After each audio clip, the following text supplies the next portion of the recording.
بسم الله الرحمن الرحيم ألف لام ميم صاد كتاب أنزل إليك فلا يكن في صدرك حرج منه لتنذر به وذكرى للمؤمنين اتبعوا ما أنزل إليكم من ربكم ولا تتبعوا من دونه أولياء قليلا ما تذكرون وكم من قرية أهلكناها فجاءها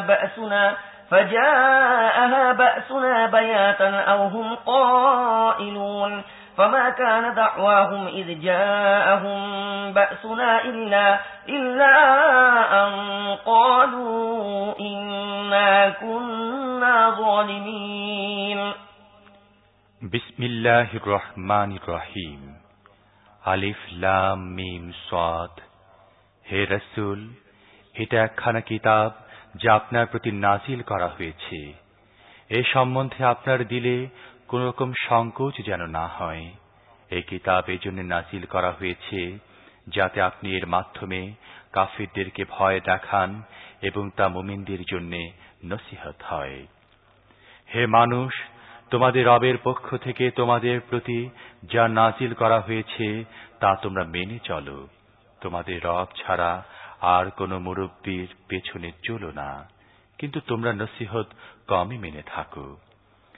আমি কতই জনপদ ধ্বংস করে দিয়েছি, তাদের উপর আমার আযাব কোনো সময় হঠাৎ রাতের বেলায় ভেঙে পড়েছে অথবা দিনের বেলায় এমন সময় নাজিল হয়েছে যখন তারা আরাম করছিল।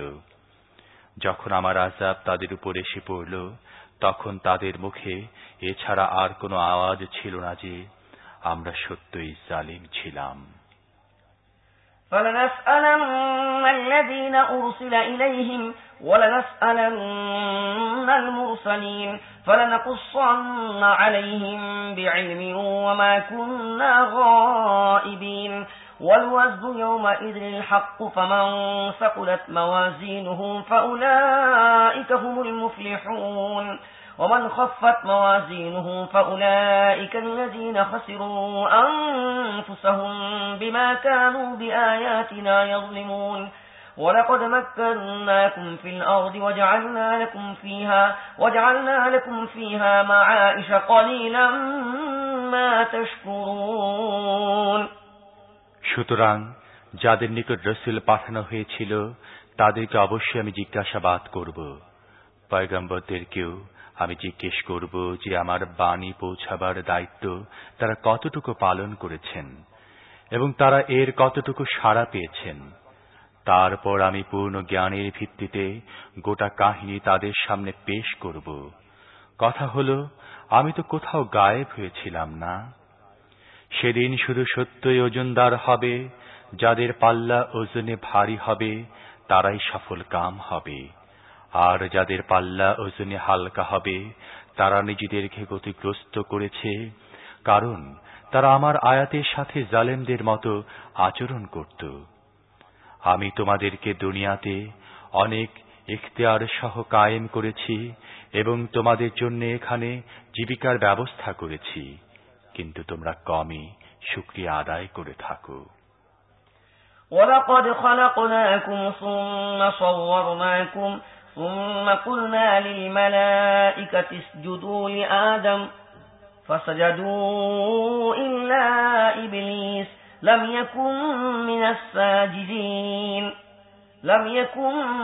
السَّاجِدِينَ قَالَ مَا مَنَعَكَ أَلَّا تَسْجُدَ إِذْ أَمَرْتُكَ قَالَ أَنَا خَيْرٌ مِنْهُ خلقتني من نار وخلقته من طين قال فاهبط منها فما يكون لك أن تتكبر فيها فاخرج إنك من الصاغرين قال أنظرني إلى يوم يبعثون قال إنك من المنظرين।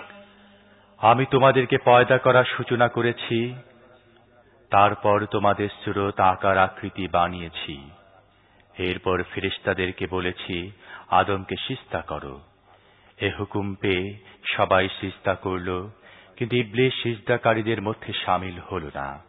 আল্লাহ প্রশ্ন করলেন, যখন আমি নিজেই তোকে সিজদার হুকুম দিলাম তখন কি সে তোকে সিজদা করা থেকে মানা করল?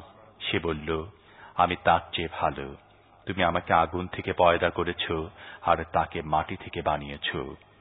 আল্লাহ বললেন, তুই এখান থেকে নেমে যা, এখানে তোর বড়াই করার কোনো অধিকারই নেই, বের হয়ে যা। আসলে তুই তাদের মধ্যে শামিল যারা নিজেরাই অপমান চায়। ইবলিস বলল, আমাকে ওই দিন পর্যন্ত সময় দাও যখন এদেরকে আবার জীবিত করে ওঠান হবে। আল্লাহ বললেন, যা, তোকে সময় দিলাম।